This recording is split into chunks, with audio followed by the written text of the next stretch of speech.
Hello besties, welcome back to my channel. My name is Caitlin. I share lots of lifestyle, book and cozy related content over here on YouTube, Instagram and TikTok. Make sure to go and check out my other forms of social media because I will leave them on the screen. We have a bit of fun over there.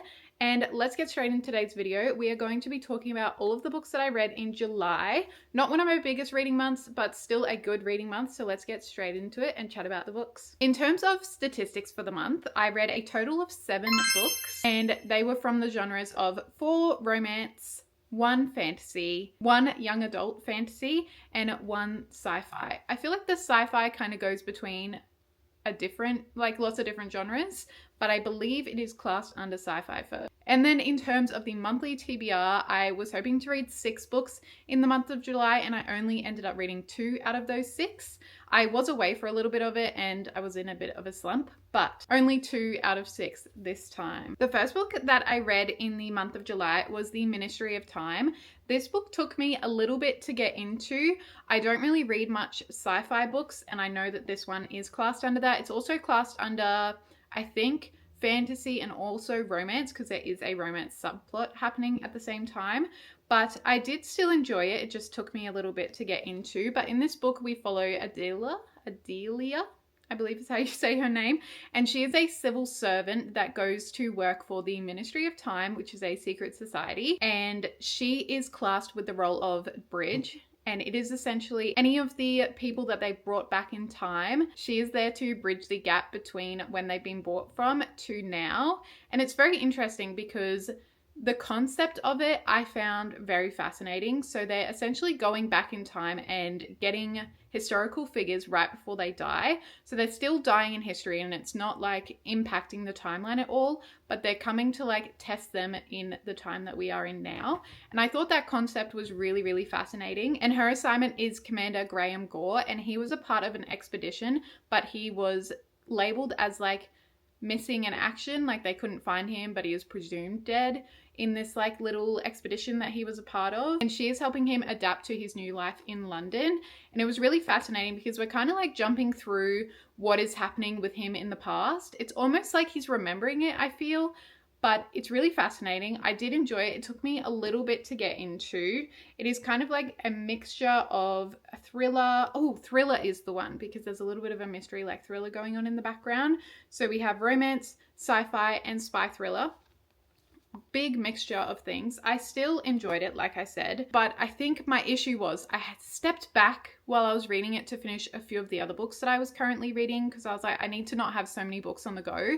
And I think stepping away from the book and then coming back into it, I was like, what is happening again? And I was a bit off, but I think if I had read it in like one seating or like not brought in other books at the same time, then I probably would have enjoyed it more, but still rated it 3 stars, and I still would recommend it to anybody that likes this style of writing. Next up, we read Binding 13. I know you're all going to be clapping in the background because I released a video that was all the books that I am terrified to read from my TBR, and in the comments, every single one of you was saying, I need to read Binding 13. And I did, and I really enjoyed it. It kind of broke me a little bit, to be honest. It is very, very intense. I didn't think that I would be triggered by it, but I was. Not in like a terrible way, but it was just something that I just needed a bit of a break from. So I am halfway through keeping 13, but I just needed to take a break from this world because it was impacting me in my everyday life a bit more than I thought that it would. So taking a bit of a break, but this book we follow Shannon, and she is a bit of an introvert. She has suffered from really extreme bullying her whole life, and her parents are moving her to a boarding school, like a bit more of a prestige school, in the hopes that this will be a fresh start for her. And she's like really nervous to start. And on her first day, she runs into Johnny Kavanagh, which everyone loves, and he is the hockey star at the school, and they kind of get a bit of a friendship, kind of not liking each other at first, but he's really intrigued by her. And it's really fascinating to see their friendship grow. I feel like it's still a romance, of course, but I really enjoyed the friendship level that developed first in this book. I feel like it was really important to both of them, with both of their traumas that they had gone through and are currently going through, to be able to help each other as friends first. And I really liked it. I when I was reading it, I had like a chapter left and it was the middle of the night and I was engulfed and I was like, I need to stop and pause. And then I ended up reading it the next day, but I filmed myself reading the last chapter. And I think that's where I went wrong. I like took a break so that I could let everyone know my thoughts. And I think I would have been more impacted by the ending of this if I didn't take a break, because I was really locked in, but still really enjoyed it. And it did not feel like 600 pages. I think it's over 600 pages. And for me, it did not feel that large. So I would recommend it, but please look up the trigger warnings and just be aware that it might still impact you even if you think that it's not going to, because I was like, I'm not going to get triggered by these things. What are you talking about?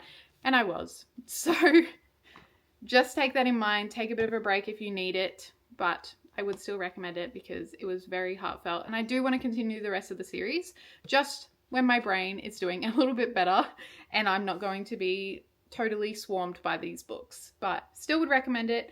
And I gave it 4.25 stars. Next up, I read Full Measures by Rebecca Yarros. I have read a few of Rebecca Yarros's books, obviously Fourth Wing. And then I also read her book, The Things We Leave Unfinished.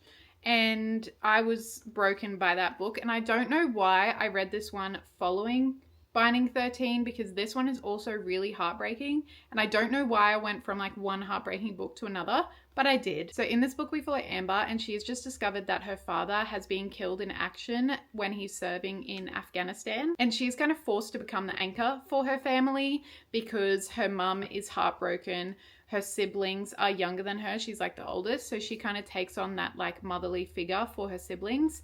And she ends up coming in contact with her neighbor, Josh, who is also her younger brother's coach, like hockey coach. He went on to become a star and something happened and he's returned to the town. So she comes in contact with him and he kind of helps her live a little bit while she's also grieving, and he's also grieving. There's just a lot of like heartbreak happening at the same time. And I really loved him as a male main character. He really like helps her through a lot of what she's going through. And it was beautiful. I don't know why I read this one straight after, which is probably why I was like more heartbroken, because it was just like two heartbreaking books at a time, but still really enjoyed it. Rebecca Yarros writes really beautiful writing. If you ever read any of her contemporary romance books, they will probably tear you apart, but I still would recommend them because they were really beautiful. But yeah, heartbreaking. There's also a bit of an underlying secret happening with Josh, and this secret could undo their friendship. So it's really interesting to see where that storyline goes. And yeah, I would recommend it. It's only like 300 pages long, so a bit of a short one, but still so much happens in it. And I gave this one 3 stars. Next up, I read Akane. Like you would have seen in my TBR video, I did read Akane, and I think maybe the second book as well when I was a teenager, but it was when I wasn't like super into reading and I didn't like it when I first read it. So I wanted to give it another shot because I do have the entire box set to read as well. So I wanted to give this one another go. So in this book, we follow Alex, and she is just turned up to a boarding school, and she accidentally falls through this kind of like portal, I want to say, into this magical world and this magical academy called Akane Academy. And she is trying to determine what is going on, whether she is meant to be here. She discovers some secrets, lots of magical things are happening in the book, and it was a fun time. I think going from 2 really intense and heartbreaking books to something like this, it didn't have me like completely hooked, and I think that was my own doing. But I'm still interested to read the rest of the series because I'm curious to see where the story's going to go. And I have heard that it does get better and that you do fall in love with the characters a bit more and you do end up like binging the whole series. So that's what everyone's told me anyway. I'm still going to give it a chance, and I rated this one 2.75 stars. Next up, we read a cutesy little romance book. This is Problematic Summer Romance by Ali Hazelwood. I had seen everybody raving about this book recently since it came out, and I really wanted to get my hands on it and read it as well. So in this book, we follow Maya and Connor, and they have a little bit of something going on in the past. So Maya is 23 and Connor is 38, I think. And there's just a big age gap, and he is also her brother's best friend. So there's been lots going on between them, but it never eventuates to anything like crazy. And Maya has always had a crush on Connor, but in this book, it takes place during her brother's wedding, and they have kind of rekindled, come back together, and they're also in this like really romantic villa, houses together for her brother's wedding, and it kind of reignites things, but he doesn't want to start anything because that would be problematic. because he does not like their age gap. He thinks they're at totally different points in their lives and that a relationship would not work. So very interesting. I really loved the concept of this. And it was a really fun time, and I think exactly what I needed after the few reads that I had before. Really heavy books, and then one that I didn't love as much. Ali Hazelwood just brings me back in, and I love her world so much. And I rated this one 4 stars. Next up, we read Metal Slinger. I had seen this everywhere online, everybody raving about this book, but I did end up seeing right before I went into it a few really negative reviews, and I think going into it I was really scared about what I would think. But don't you worry, ended up loving it, and I would really recommend this book. So in this book, we follow Bryn, and she is on, I want to say like a pirate ship. It's giving like Pirates of the Caribbean vibes, mixed with Akatar. It's like a fun little middle ground happening there. But she has spent her whole life wanting to attend these like annual markets that happen every year on the like island that they're near. And it's sort of a rite of passage for anyone that's wanting to become a guard. And while she's there, she accidentally breaks the treaty between the 2 continents, and that just causes a lot of issues. So she ends up going back onto the pirate ship and coming into contact with an enemy soldier, and he makes her question everything that she knows about her life, about who she is, where she comes from, and also she's already got this connection with this guy that she's grown up with, and she's meant to be marrying him, and then this new guy comes in, makes her question everything. So it's a fun time. Little love triangle. I was a bit confused while it was happening because I'm like, how is she jumping ship so fast? And I was very confused, but it all ends up making sense in the end. The ending had me shocked, not where I thought the book was going to go at all. So I'll be interested to see how the series continues. I'm not sure when the next one is coming out, but I'll be here for it because I was very intrigued. And I gave this one 4 stars. Would recommend it if you're into like fantasy, love triangles, all of those different things. After reading this one, this month in August has really been like fantasy romance driven. So I think I found my theme of books and the ones that I love after reading this one. And then last but not least, I read The Body Check by Elle Kennedy. Elle Kennedy is one of my favorite authors, so I have recently been getting any books that are on her backlist and reading them because I loved the Off Campus series, and I also love her Graham Effect, like the Graham Effect series. I can't remember what that one's called. That's her more recent one. I still have the Charlie Method to read from her new editions, but I'm a bit scared to read that one. But I read The Body Check, and this is a ice hockey romance. Her father is a coach, and she's always sworn off any hockey players because of how much they had to move around when she was younger. And she ends up having a one-night stand with a guy when she comes back to town to help her dad with kind of like the divorce and investigation that's happening in his life.